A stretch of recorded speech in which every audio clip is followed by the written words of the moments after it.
Hello everybody, Timothy Bailey with Project Learn and our video for today. Today we are looking at levels of talking. We are looking at talking loudly and we are looking at talking quietly, right? And for both of these, we have different words. The first word we're going to look at is volume, right? We are talking about volume when we are speaking of the level of talking, or the level of any kind of sound.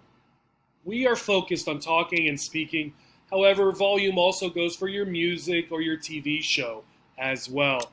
Volume is the level of sound, not just the level of talking. And we're going to start by looking at the quiet side, the low level of talking, the low volume. Let's go back to the two girls from the previous slide. Our word here is whisper. Whisper is very soft or quiet speaking. So it would be a low level. Something you might do in the library, for example. Let's give these two girls names. So here is Betty and here is Eva. Now we might say Betty is whispering to Eva. This is the verb.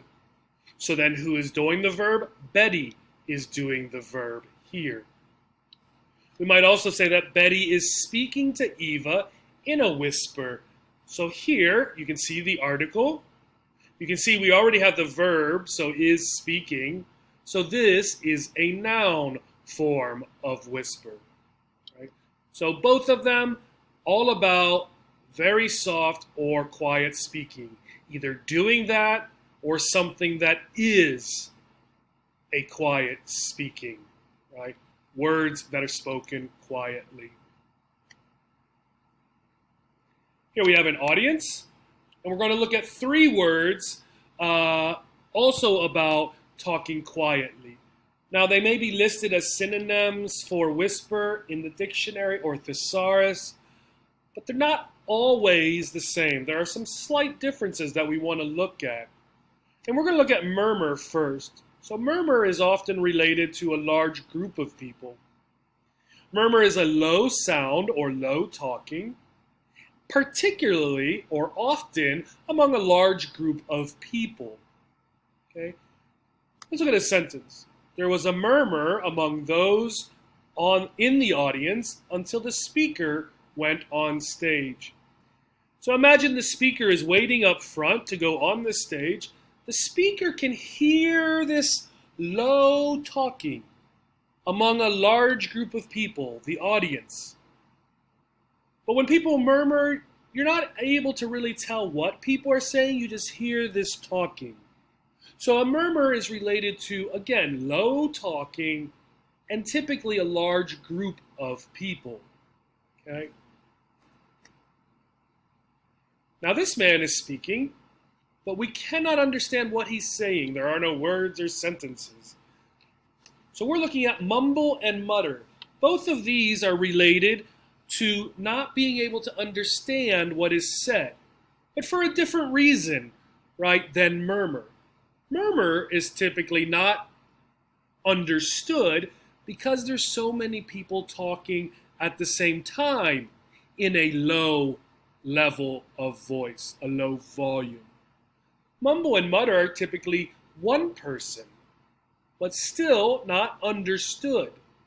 So mumble and mutter are speaking quietly in a way that makes it unclear what you are saying. So an example.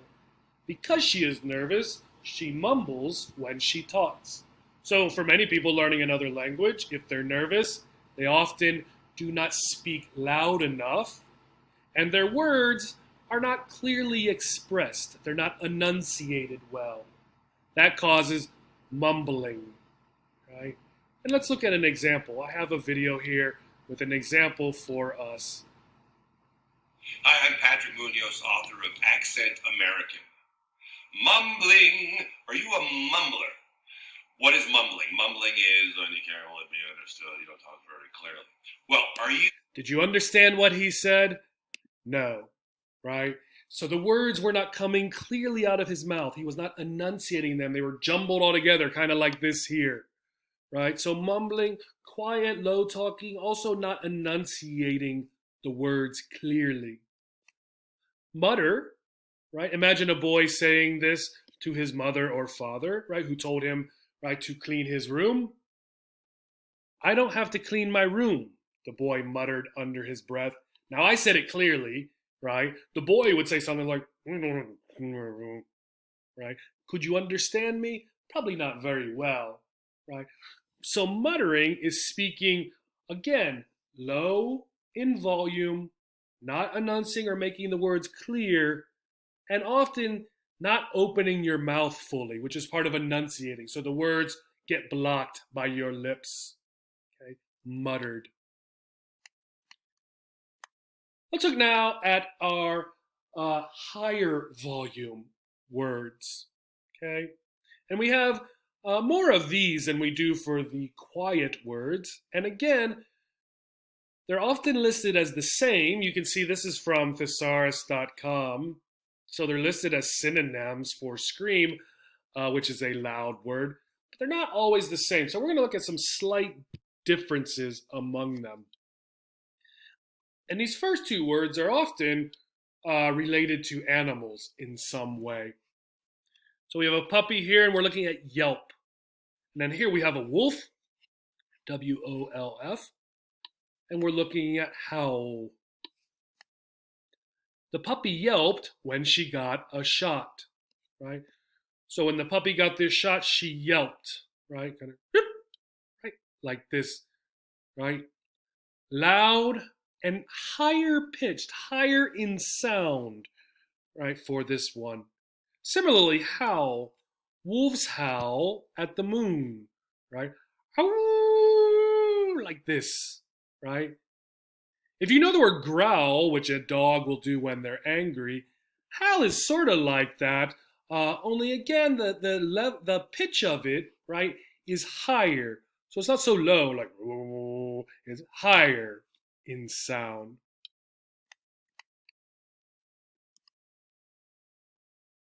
This man sees a spider and sees a rat here. So he is making a high leveled sound, high volume sound.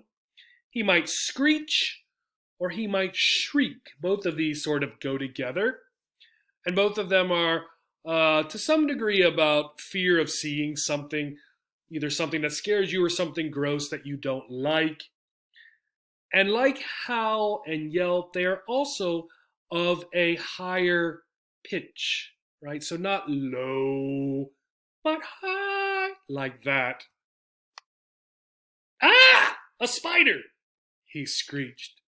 So his voice is high, and he's speaking loudly. The pitch is high, right, when he does this. And he might shriek or screech for this one. Both of them would be fine.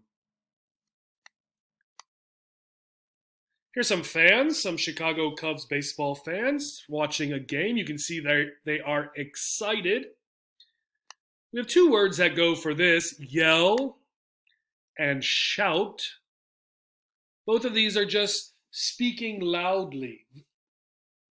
Very, very loud sometimes. So all the fans shouted when the Cubs won the game. Okay? For this one, the pitch doesn't have to be high, right? It doesn't have to be low, right? It's just speaking loudly. So these are two really good words for just speaking loudly, right?